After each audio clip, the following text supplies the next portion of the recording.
linda. Nasa Amore, beijo.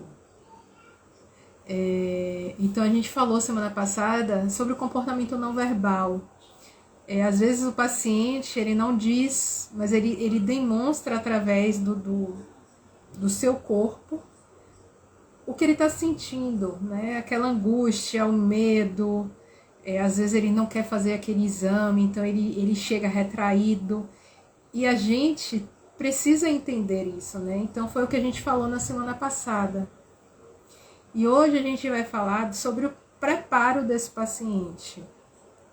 Quando ele liga para o nosso laboratório, se você não trabalha no laboratório, se está aqui como paciente, quando você liga, que você quer saber informação, então você vai entender como é que a gente que está ali do outro lado da linha, trabalhando para melhor atender você que está ligando, como é que a gente faz? A gente segue o quê? É algo criado por cada laboratório? É um padrão? Então, são os preparos, eles não foram criados, cada laboratório tem o seu, a gente já segue algo que é pré-estabelecido. Então, você vai ter praticamente em todos os laboratórios os mesmos preparos. A gente percebe algumas mudanças quanto a nível de técnica, porque a gente vê alguns exames de bioquímica que tem uma técnica que a hemólise interfere, outros têm uma técnica da bioquímica que a hemólise não vai interferir, ou da bioquímica, ou do hormônio. Então isso aí vai depender muito do paciente. Do paciente não, gente, isso assim vai depender do laboratório, mas o restante, a maioria vai ser padrão. Então eu vim estudando, peguei alguns livros assim para ver, a gente segue praticamente tudo. Aí pego o procedimento que eu tenho no laboratório que eu trabalho hoje, a gente segue aquilo que já está pré-estabelecido, por alguma convenção. Eu pego de onde eu estava antes, né, que era eu que escrevia, eu que ajudava a revisar com os setores analíticos, a gente segue esse padrão. Só que antes da gente começar a falar sobre isso, eu só queria fazer algumas observações referentes à enquete. Lembra que eu coloquei mais enquetes antes, semana passada? E eu disse que hoje a gente comentaria? Então eu vou abrir só esse parêntese para a gente comentar sobre as respostas das enquetes. Obrigada. E eu amo ensinar, gente. Às vezes, se vocês perceberem que eu sou muito prolixa. Quem foi meu aluno de sala de aula sabe disso, que eu acabo querendo trazer muito conteúdo e eu me controlo para não ficar uma coisa muito cansativa, nem maçante. E eu lembro que às vezes as minhas aulas teóricas, elas eram muito conteúdo e é uma coisa que é cansativo. Tanto que às vezes eu deixava de dar na aula teórica para ir para o laboratório para a prática, para a gente fazer a junção de tudo e via na prática aquilo que a gente estava vendo na teoria e acabava desenrolando até melhor e até uma maneira até mais gostosa da gente aprender. Então eu gosto de estar aqui, eu gosto disso, eu estou amando estar montando o curso para vocês. Então assim, eu faço tudo com muito carinho. Então quando a gente falou nas enquetes, foram 4 perguntinhas que eu falei sobre a proporção do sangue anticoagulante. Existe sim uma proporção. A gente tem aqui o tubinho, esse tem um ativador de coágulo, esse aqui tem um anticoagulante. Então, esse ativador de coágulo, ele é para o volume de sangue de 5 ml. Então, se a gente coleta menos, a gente vai ter uma coisa desproporcional do volume de sangue em relação ao ativador de coágulo. Ai, que bom saber disso. Tá vendo? É por isso que eu estou aqui agora. Tô me dando para todo mundo. Você não vai ser só exclusiva sua, amiga. Quem quiser pode chegar. Sempre com muito carinho e com muita paciência. E aqui, ó, esse daqui é um anticoagulante, que é uma heparina. Ele é para 6 ml. Então, se a gente coloca menos de 6 ml, o que a gente vai ter? A gente vai ter uma proporção de anticoagulante maior do que a de sangue.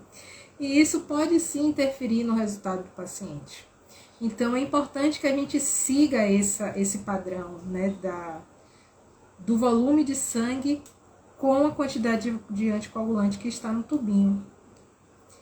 Aí a gente falou também sobre as recomendações para coleta, preferencialmente pela manhã. Escarro. Preferencialmente, isso não quer dizer que se um paciente, o médico, ele sai do consultório ali com a requisição, o médico quer que colhe um escarro à tarde. Se ele estiver produzindo secreção, ele vai colher o escarro à tarde. Mas a preferência é pela manhã, pela quantidade de material que ele vai ter, a expectoração dele vai ser maior pela manhã. Então, se você pegar algumas instruções de coleta de escarro, vai ser preferencialmente ao acordar, antes de levantar da cama, ele já deixa ali o potinho, o coletor universal. Não vai ser a secreção nasal, né? Quando a gente respira, que vem aquela secreção residual do nariz ali, ele vai forçar uma tosse para tirar o máximo a secreção pulmonar. Então é por isso que é preferencialmente pela manhã, por conta da quantidade de secreção que a gente tem no pulmão logo pela manhã. Principalmente pacientes, né, que estão produzindo muita secreção. Eu, quando eu tive tuberculose, eu tive a tuberculose ganglionar. Mas ainda assim, o médico pediu que eu fizesse a coleta do escarro. Foi muito difícil de fazer, porque eu não tinha o material. Então, assim, eu demorei até de entregar o material, porque tinha que ser pela manhã, então eu tentava, pela manhã, ao máximo, tirar aquela secreção pulmonar. Deu negativo.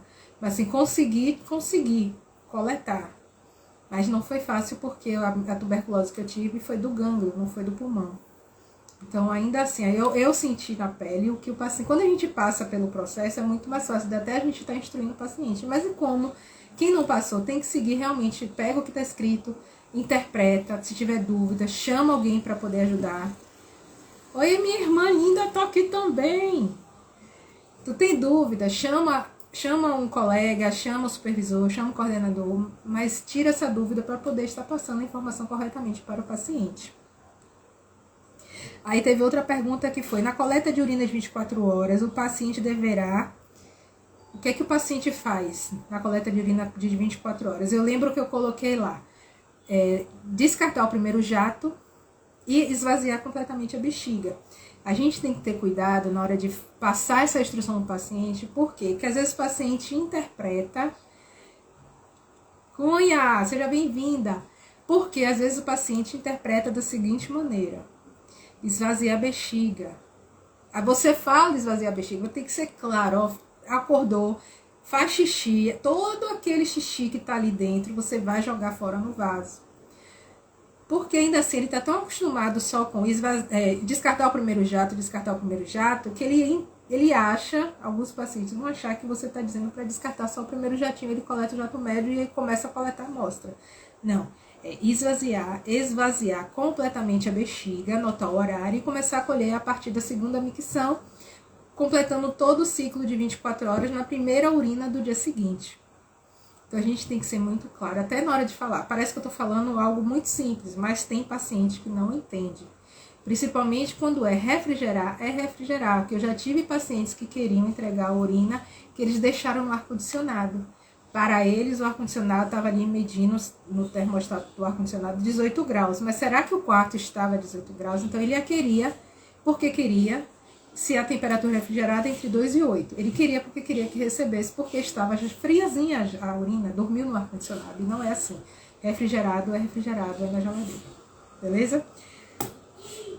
E a próxima e a última da nossa enquete foi: na coleta de sangue venoso para exame, sobre o garrote. O que é que a gente tem sobre o garrote que bate sempre? Isso é pergunta de seleção, que parece coisa boba, mas ainda tem gente que erra.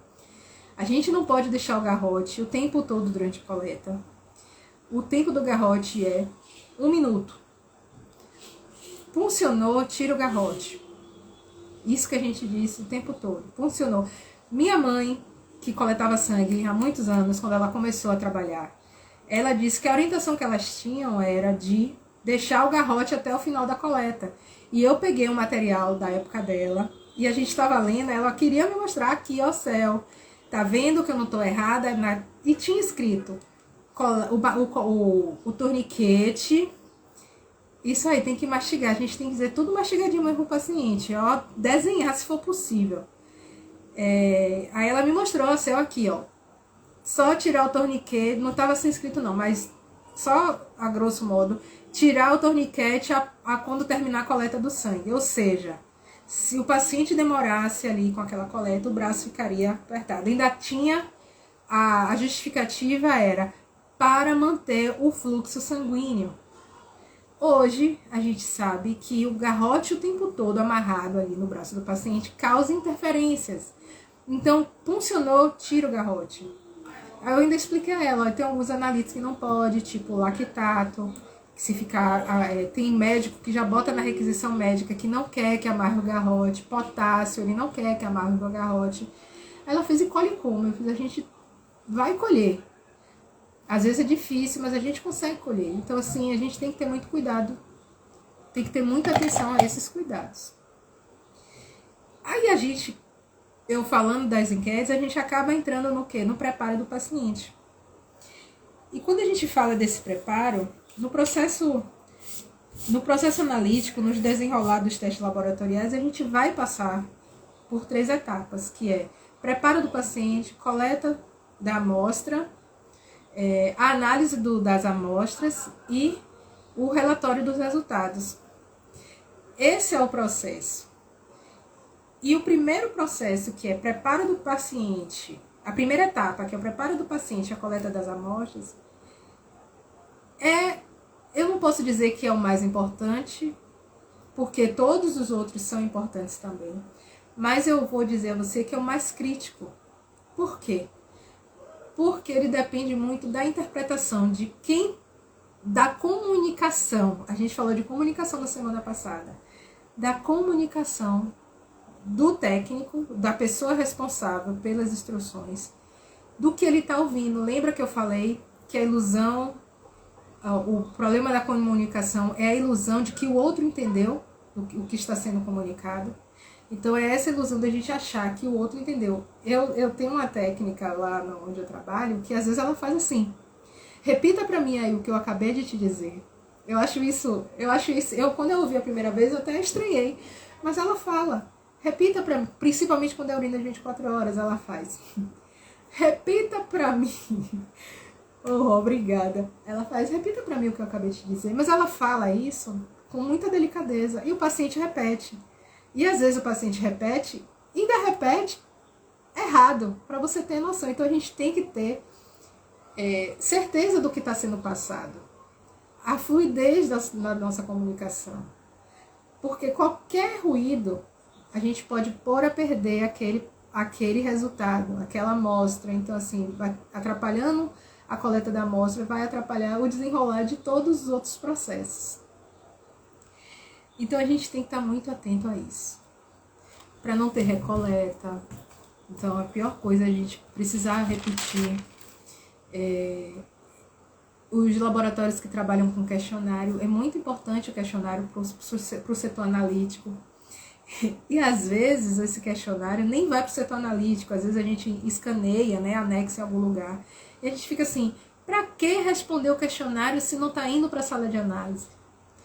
Mas será que não está indo? Aí tem o processo de escanear, anexar esse questionário na OS do paciente. Em alguns laboratórios esse questionário já é ali no próprio sistema, ele já vai tudo. Então é importante a gente passar, transcrever o que está escrito no questionário para o sistema, para quem for analisar e precisar daqueles dados, saber, né, o que é que vai dizer, como é que vai interpretar aquele resultado que saiu do equipamento ou da leitura da lâmina, se for alguma coisa manual, o que é que aquilo está me dizendo, vai corresponder com o que o paciente está sentindo, porque quando a gente fala, ou quando ele sai do médico, o médico, o que é que ele quer com aquele exame?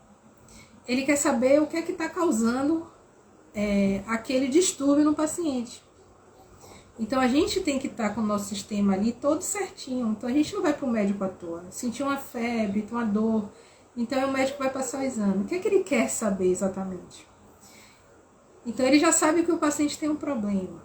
ele vai preparar aquele paciente. Alguns médicos eles já vão dar as instruções. Por quê? Porque ele quer minimizar os fatores externos para que eles não interfiram no resultado daquele exame. Então, é muito importante, é uma fase muito delicada. E é por isso que eu dou muita atenção a ela. Eu vejo muitos profissionais que falam, né, da fase analítica,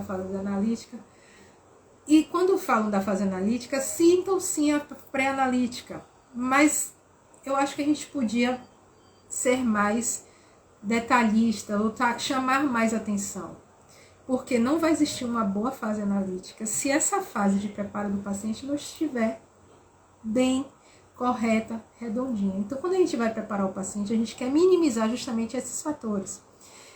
E eu trouxe alguns fatores para a gente estar falando aqui. Que é o mais conhecido é o jejum. Jejum todo mundo sabe, não tem esse que liga para o laboratório, eu preciso de jejum para esse exame, eu preciso de jejum para tal exame. Aí você é cheia de dúvidas como orientar os pacientes. Pronto, bora lá. Falo sim, pode me chamar lá no WhatsApp que a gente vai conversar.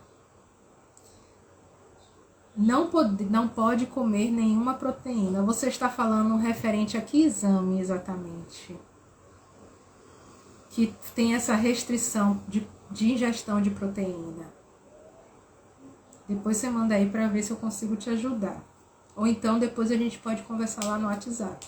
Porque assim, né, a gente tem os amigos que a gente vai ganhando ao longo do nosso caminho, que assim a gente troca essas ideias, as confidências, tudo pelo WhatsApp. Somos íntimas. E assim, então a gente volta a jejum. Então, que é o mais comum, é o que as pessoas têm dúvidas, porque alguns acham que eu vou tomar café 5 horas da tarde e vou fazer meu exame 10 horas da manhã, vou ultrapassar para poder ficar mais tempo em jejum, para meu exame dar certinho. Pesquisa de sangue oculto nas fezes, diminuir a ingestão, não comer nenhuma proteína. Olha, Rô, eu ainda não conheço esse procedimento. Se for algo novo, eu posso pesquisar. Eu vou anotar aqui. Porque eu sei que hoje a gente tem a técnica de pesquisa monoclonal, né, de sangue oculto nas fezes, a monoclonal, que só pesquisa hemoglobina humana. Então, essa que pesquisa só hemoglobina humana, anticorpos monoclonais, né, pesquisa sangue oculto nas fezes, anticorpos, ela só vai pesquisar hemoglobina humana, então é por isso que não precisa da dieta. Mas a gente tem algumas técnicas, sim, que ainda que não pesquisa, ele vai pesquisar uma hemoglobina.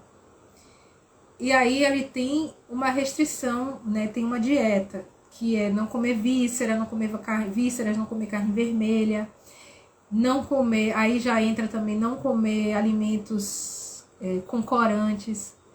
Então, eu sei que tem essa técnica que pesquisa a hemoglobina, e tem até uma hemoglobina geral. E tem a técnica que pesquisa a hemoglobina humana, que hoje eu acho que é a mais comum.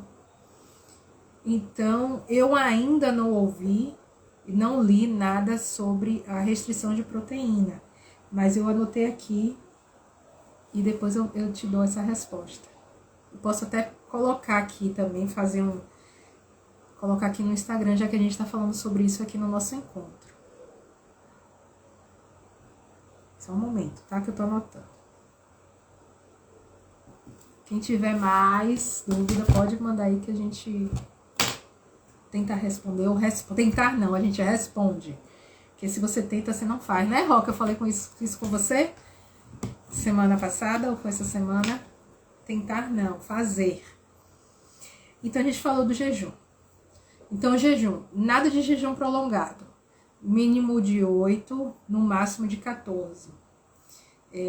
Passou de 14 horas de jejum, já começa a ter algumas interferências em alguns analíticos. E o mais comum que a gente vê é a glicemia, que já começa a dar baixa. Então, a gente tem que ter muito cuidado com isso, tá bom? jejum de 8 a 14 horas. E eu já percebi que a maioria dos exames não estão mais solicitando jejum. Aí a gente vai para o quê? Para o procedimento da técnica correspondente a cada setor. Se você trabalha com exames terceirizados, então assim, algumas vitaminas você precisa de um jejum pelo menos de 4 horas. Algumas vitaminas você vai precisar de um jejum de 8 horas. Aqui em Salvador eu acho que a maioria das vitaminas elas são terceirizadas. Então tem laboratório que pede um jejum de 4, tem laboratório que pede jejum de 8, tem laboratório que não pede jejum. Então a gente tem que ficar atento a isso. Isso eu estou falando de vitaminas, isso serve para todos os exames, que tem um jejum mínimo de 4 horas.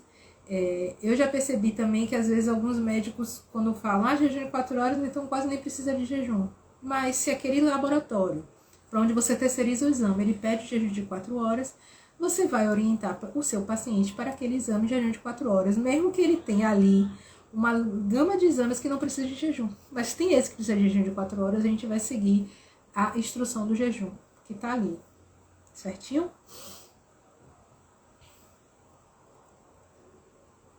Aí a gente fala da dieta. Quando a gente fala de dieta, eu já percebi, eu já acompanhei alguns técnicos que eles, até a dieta do paciente, eles questionavam. Então nós não somos nutrólogos, nós não somos nutricionistas, médicos, então a gente não pode estar controlando dieta de paciente. Então, se aquele exame que ele faz, o exame não pede uma dieta antes, né, de fazer a dieta 24, 48 horas antes da coleta do exame, por que a gente vai estar questionando o que o paciente ingeriu antes daquele exame? Se os exames que ele está fazendo não pede nenhuma dieta. Então eu já vi técnico de dizer que não ia colher o sangue porque o paciente comeu uma pizza antes, e não tinha, acho que não tinha 12 horas de jejum na época, o jejum era de 12 horas para triglicerídeos e colesterol, se não me engano. E aí eu fiquei sem entender. Na época eu não era bióloga ainda, eu era técnica, e aí eu fiquei intrigada com isso. E eu perguntei a minha supervisora, da época a coordenadora, que eu não tinha supervisora, a coordenação, se a gente podia estar interferindo nisso, dizer, eu não vou colher o sangue porque você comeu a pizza, faça uma dieta antes de vir colher o exame. Então a gente não tem esse direito. Então a gente tem que ter muito cuidado com a dieta. Um exame que eu vejo que mais pede uma dieta assim, muito é catecolaminas, né, que você vai pedir ao paciente que fique 48 horas antes do exame e durante a coleta do exame, sem ingerir café, Coca-Cola, chocolate, banana, exames que deixam, né, o paciente excitado, que causam excitação. Então porque a catecolaminas vai dosar, esqueci, neurotransmissores. Então assim, a gente tem que ter, aí tem essa dieta específica. Então alguns exames, dosagem de cálcio urinário, alguns médicos pedem para fazer uma dieta com restrição de leite. Aí a gente tem a dieta específica para cada exame. A gente tem que ficar atento a isso. Ver um exame diferente, que não é comum, que não está comum de entrar, a gente vai fazer o quê? Olhar se tem algum procedimento específico. E quando se tratar de dieta, justamente porque alguns alimentos causam interferência em alguns exames, alguns analíticos. Então a gente precisa ter esse cuidado. Eu trouxe a catecolaminas porque é a mais comum que eu acompanho. Mas pode ser que no seu laboratório tenha outros. E se tiver outros, eu gostaria até de saber também. Porque o que eu mais conheço é catecolaminas, a dosagem de cálcio. Tem um que não pode tomar café, que eu esqueci o nome, serotonina, que eu esqueci agora o nome do exame. Eu lembro que tem algumas dosagens de aldosterona que o médico pede para o paciente fazer uma dieta hipossódica, né, sem o sal, 24 horas antes do exame. Então a gente tem isso. Oi, Sorri, seja bem-vinda. Então, esse é o preparo do paciente quanto à dieta, que a gente tem que estar atento, olhar com cuidado, quanto tempo ele precisa fazer essa dieta. Aí quando a gente fala de dieta, a gente pode falar também de medicamento. Alguns medicamentos interferem também no resultado do exame. Porém, medicamento é algo muito crítico. Você não pode simplesmente pedir para aquele paciente parar de tomar o medicamento. A dosagem de lítio. NASA, a dosagem de lítio, eu sempre trabalhei com a dosagem de lítio de jejum de 12 horas. E o paciente informando a dosagem de lítio que ele estava consumindo, né, do medicamento. E coletar o lítio antes da próxima dosagem do medicamento, antes da próxima ingestão do medicamento.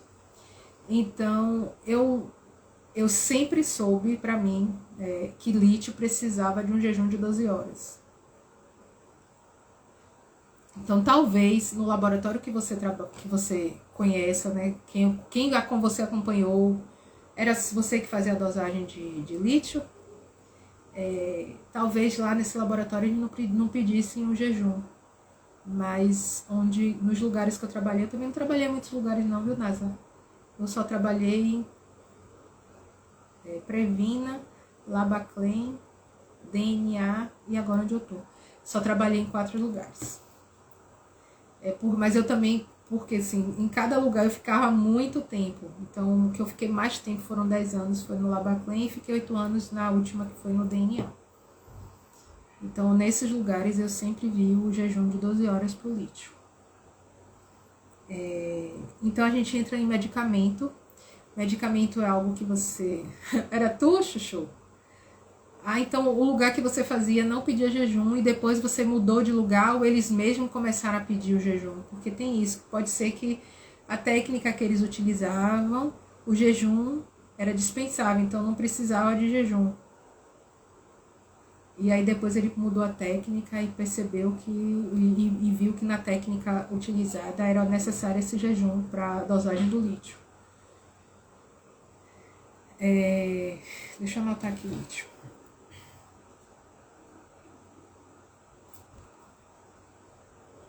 Vou colocar aqui vou ver pra gente dizer, pra eu botar aqui por quê, né? Qual é a necessidade desse jejum pro lítio. Vou pesquisar aqui pra gente fazer uma postagem. Então, o medicamento também é algo muito delicado. A gente não tem esse direito de dizer pare o medicamento para fazer a coleta. Então, o medicamento só para conforme a orientação médica. Inclusive, se eu for buscar de novo a catecolaminas, se você pegar a instrução da dieta da catecolaminas, quando se refere a medicamento, tem uma lista de medicamentos que era preferível que o paciente não fizesse uso. Então eles passaram a pedir. Foi alguma mudança que eles devem ter tido lá na área técnica mesmo, da técnica do exame, que foi necessário pedir o jejum. Viu? Então, medicamento, né, se você pegar a lista de medicamentos da catecolamina, são muitos, só que eles, no final eles dizem, mas suspender medicamento conforme orientação médica. Inclusive, eu já tive paciente de chegar para mim e pegar a instrução e dizia para mim, olha, eu não vou parar porque o médico não me orientou, e a gente não podia dizer para ele parar. Porque o médico é que orienta se deve ou não parar para fazer determinado exame.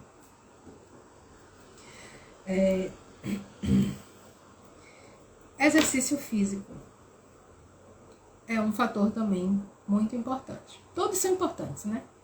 Mas exercício físico hoje, né, com esse boom de todo mundo fazendo exercício, né, em busca do estilo de vida mais saudável, então o exercício físico interfere sim em alguns analitos. E o mais comum é o CPK. E alguns pacientes chegam na dúvida se ele faz fisioterapia. A fisioterapia não vai ser considerado um exercício físico, mas Pilates sim.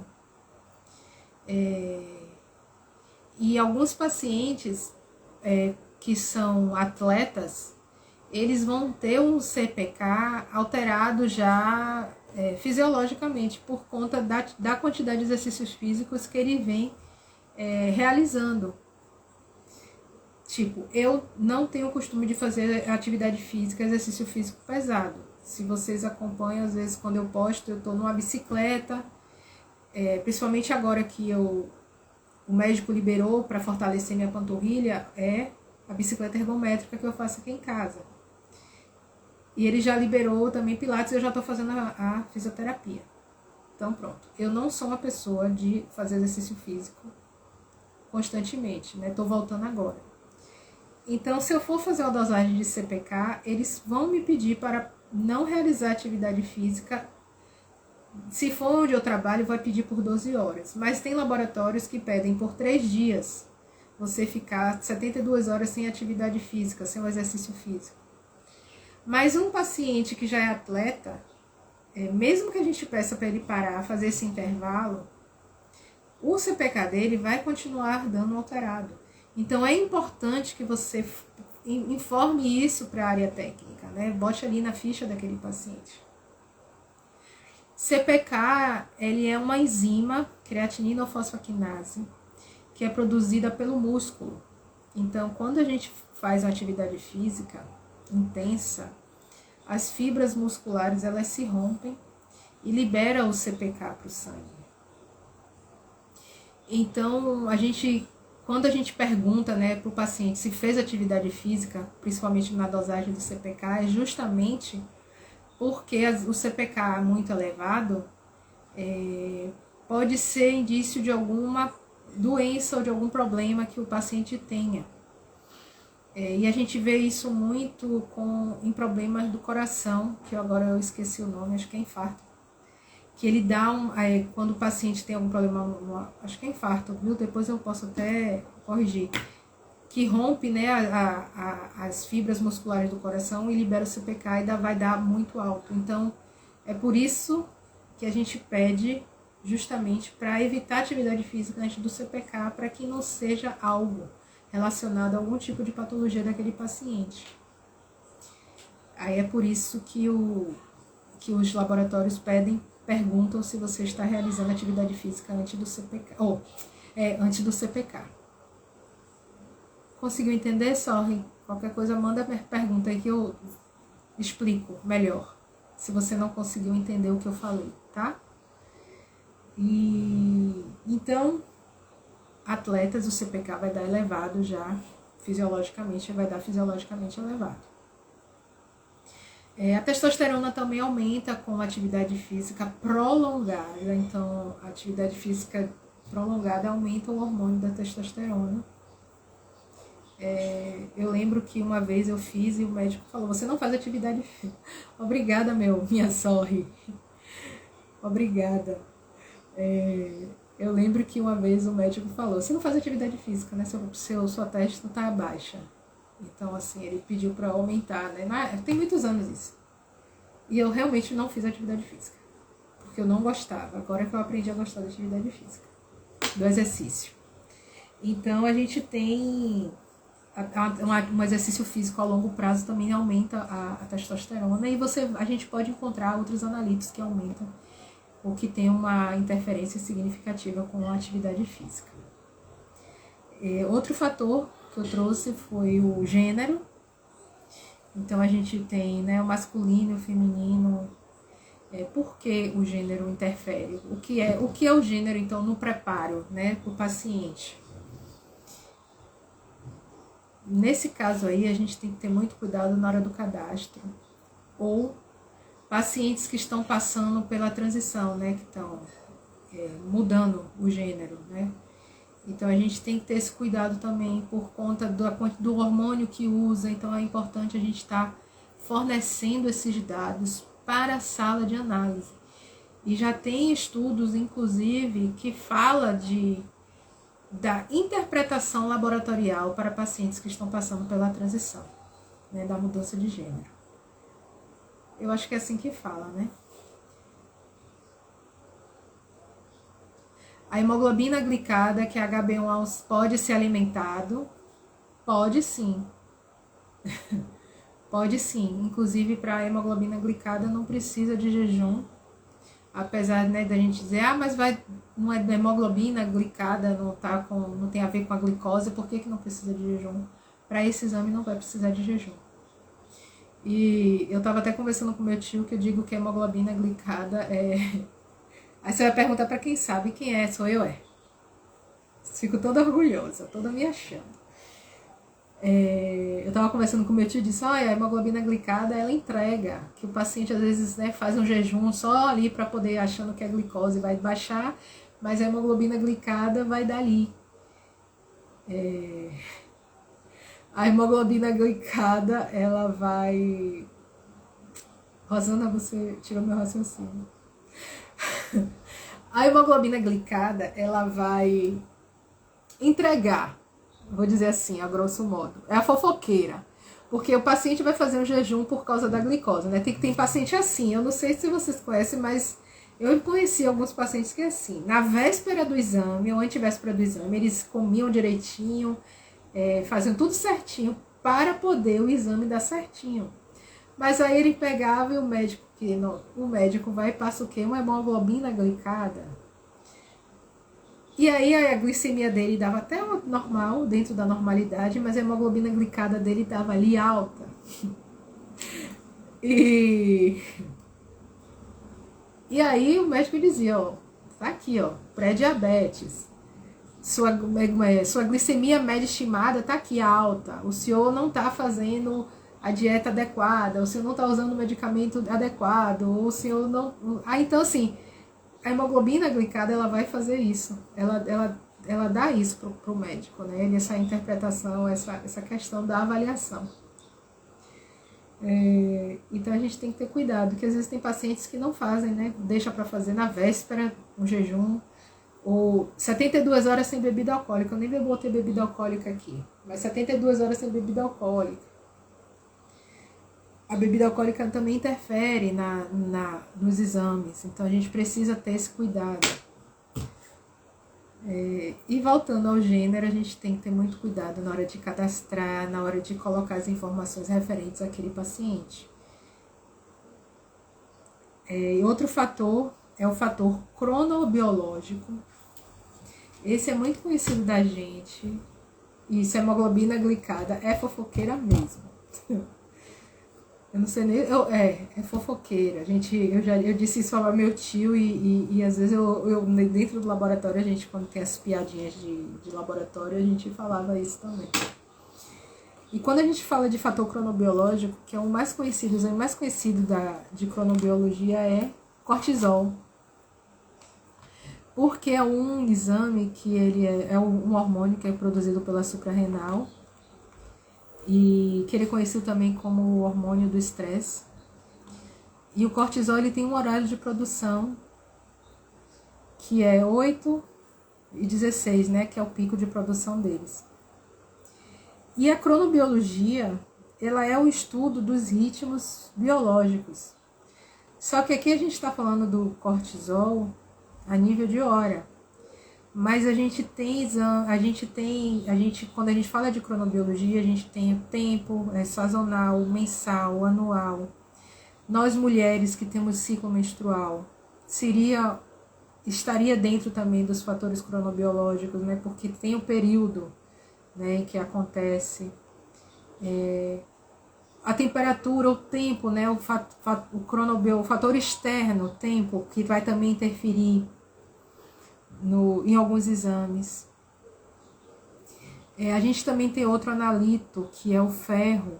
O ferro, ele tem uma produção ele diminui à tarde. Então, assim, a gente tem uma melhor produção de ferro pela manhã. Mas isso não quer dizer que o paciente não possa colher à tarde, tá, gente? Só tô mostrando que além do cortisol, que é muito conhecido, a gente tem o ferro também. E existem outros. Então, quando a gente fala da cronobiologia, a gente tem que ficar atento a isso. O paciente chega com aquela requisição gigante, principalmente eu já falei, até já citei essa especialidade médica. Tem os nutrólogos e tem o médico, que eu esqueci de novo, que ele manda um monte de exame.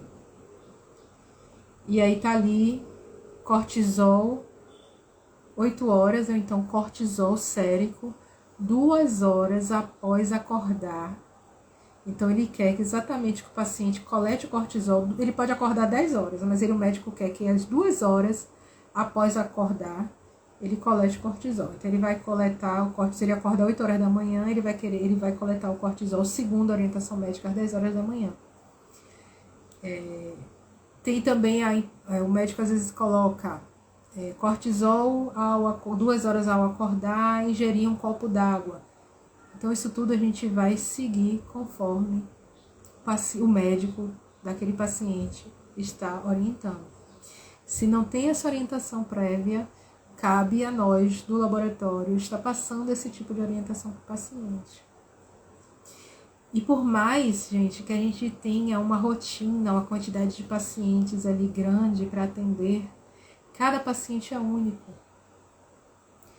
A gente ainda não consegue fazer um atendimento personalizado, mas a gente tem que fazer esse atendimento humanizado.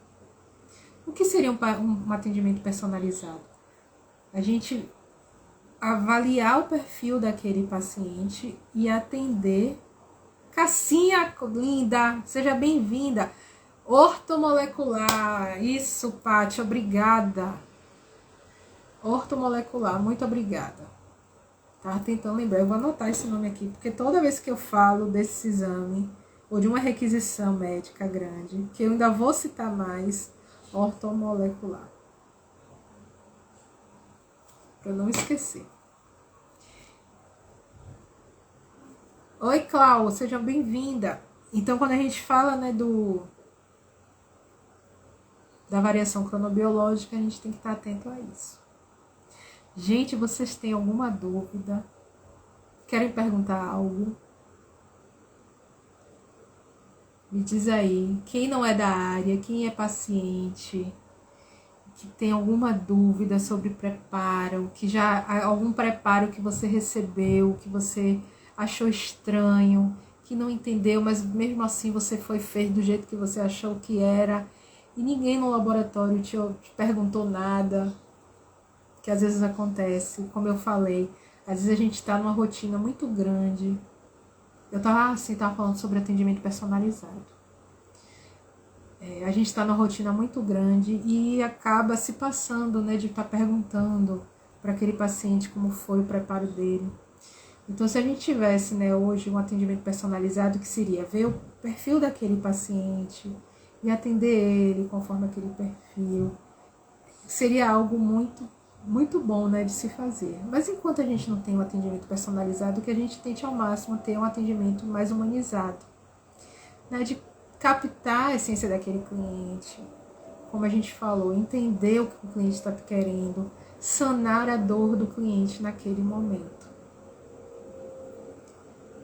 Então, gente, era isso que eu queria trazer para vocês. Agradeço a presença de todos vocês aqui nesta noite de quinta-feira.